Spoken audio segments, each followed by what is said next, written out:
আসসালামু আলাইকুম সুপ্রিয় দর্শক, সেই ড্রেসিং টেবিল বার্নিশের কাজ তো যেটা নিয়েই আপনারা বারবার কমেন্ট করেছিলেন, তো সেটারই একটি ভিডিও ফুটেজ আজকে আপনাদের মাঝে উপস্থাপন করব। তো ভিডিওটি কেউ টানা হেঁচড়া করবেন না, ভিডিওটি শেষ মুহূর্ত পর্যন্ত দেখুন। তো বন্ধুরা, ফার্স্টে যে কাজগুলো আমরা করি নিয়ম অনুযায়ী, সেই কাজটা কিন্তু করে নিয়েছি। সেটা হচ্ছে ভালোভাবে ফিনিশিংয়ের কাজ। তো অতিরিক্ত ধুলো ময়লা থাকলে সেটা কিন্তু ঝেড়ে পরিষ্কার করে নিতে হবে। এর পরবর্তীতে আমরা সরাসরি বার্নিশের কাজ শুরু করলাম। তো বন্ধুরা, কিভাবে আপনি এটা তৈরি করবেন আমরা ভিডিওর শেষে সম্পূর্ণটা আপনাদেরকে দেখিয়ে দেব। আমরা শুরুর দিকটা যে কাজগুলো সেটাই আপনাদেরকে দেখাচ্ছি। তো ফার্স্টে মোটামুটি প্রত্যেকটি ডিজাইনের ভিতরে হাতে একটি অবশ্যই তুলি রাখবেন, যেটাকে ব্রাশ বলা হয়। সেটা দিয়ে প্রতিটা কোনাকানিতে প্রথম কোট অ্যাপ্লাই করবেন, ঠিক আছে? তো যারা আমাদেরকে বারবার কোশ্চেন করেছেন যে ভাই ড্রেসিং টেবিল সম্পর্কে একটি ভিডিও ফুটেজ তৈরি করেন, তো তাদের উদ্দেশ্যেই মূলত হচ্ছে আজকের এই ভিডিওটি। সেই ড্রেসিং টেবিল যেটা আপনারা করতে বলেছিলেন। তো যাই হোক, আমরা নিয়ম অনুযায়ী যে এখানে 4.5 ফুটের যে একটি ড্রেসিং টেবিল, সেটাকে কিন্তু আমরা পালিশ করে যাচ্ছি। তো বন্ধুরা, এটা সম্পূর্ণ মেহগনি কাঠের। তো চাইলে আপনি আকাশমণি কাঠেরটাও করতে পারেন। তবে আকাশমণি কাঠের শুধুমাত্র আপনার কালারটা অন্যরকম হবে। তো আমরা যেহেতু মেহগনি কাঠের করে যাচ্ছি, সেটাই আপনাদেরকে বলি।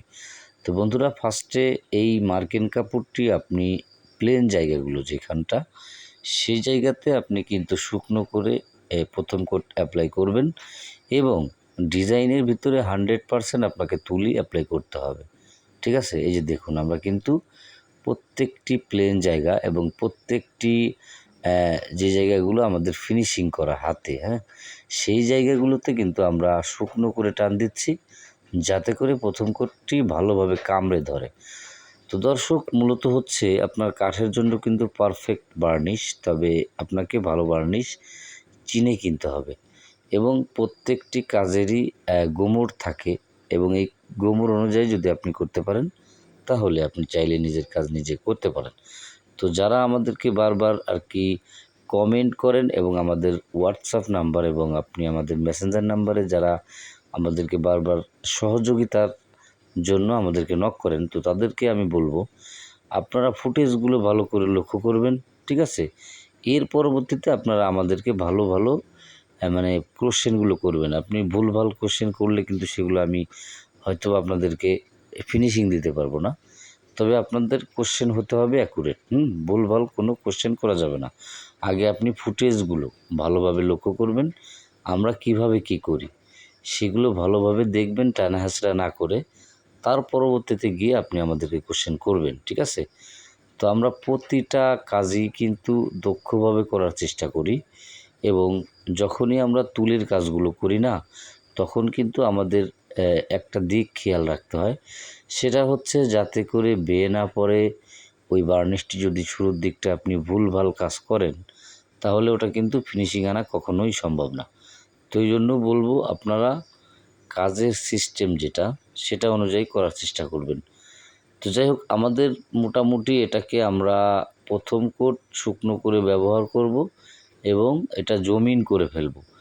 এর পরবর্তীতে আমাদের যে মানে কাঠের ফাঁকা জায়গা থাকবে এবং যে লোহার মাথাগুলো থাকবে, প্রত্যেকটি জায়গায় আমাদেরকে পুটিংগুলো অ্যাপ্লাই করতে হবে। কেমন? আমাদের কিন্তু পুটিংটা যখন অ্যাপ্লাই করা হবে, এর পরবর্তীতে আবারও 120 নাম্বার পেপার দিয়ে এটাকে ফিনিশিং করে নিতে হবে। যখনই আপনি ওই ফিনিশিংটা দেবেন, তখনই কিন্তু এটা একদমই ন্যাচারাল তেলতেলে হয়ে যাবে, ঠিক আছে?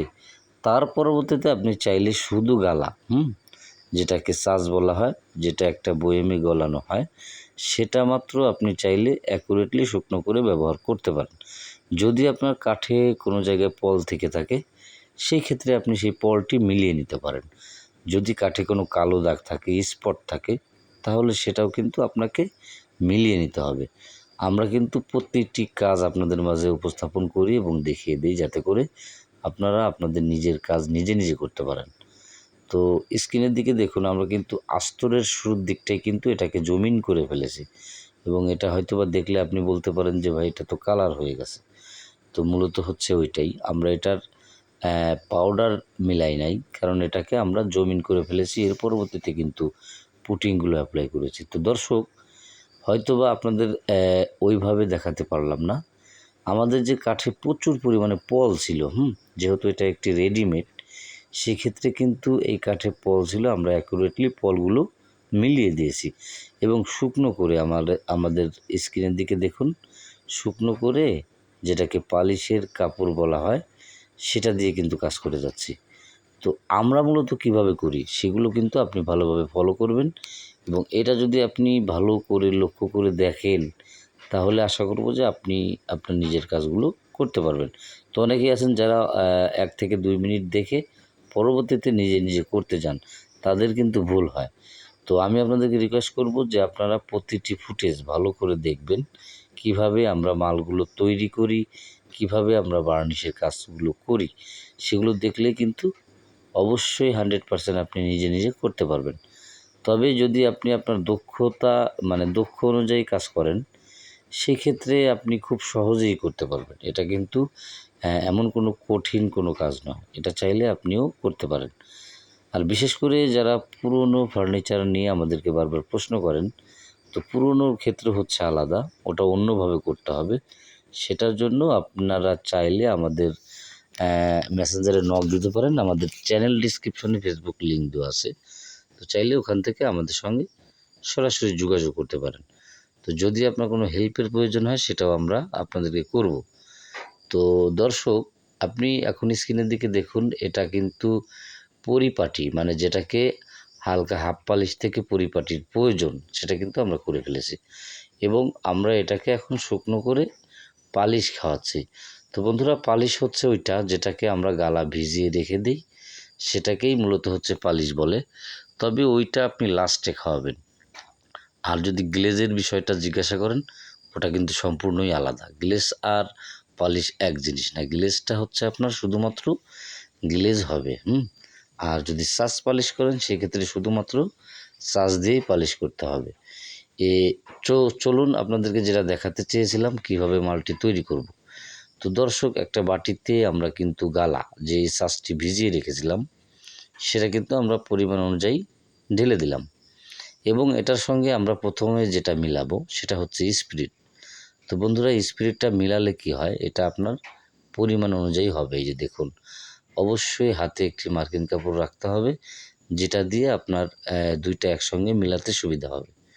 তো এটা দিয়ে আমরা ভালোভাবে নাড়িয়ে নিলাম এবং এটার সঙ্গে কি মিলাই, প্রতিটা ফুটেজ কিন্তু লক্ষ্য করে দেখুন। আমরা বলেছি ভিডিও শেষে দেখাবো, সেটা আমরা দেখিয়ে দিচ্ছি। তো প্রথমত আমরা 1 চিমটি পরিমাণ পিউরি, যেটাকে বলে, সেটা আমরা ব্যবহার করলাম এবং এর সঙ্গে যেহেতু আমরা মেহগনি কাঠের ফার্নিচার করব, সেই ক্ষেত্রে আমরা 1 চিমটি পরিমাণ সিঁদুর ব্যবহার করলাম। এটা দিয়ে নাড়ালেই হয়ে যাবে আপনার বার্নিশ। তো এটাই ছিল ফুটেজ। দেখে কেমন লাগলো কমেন্ট করে জানাবেন। ভালো থাকবেন।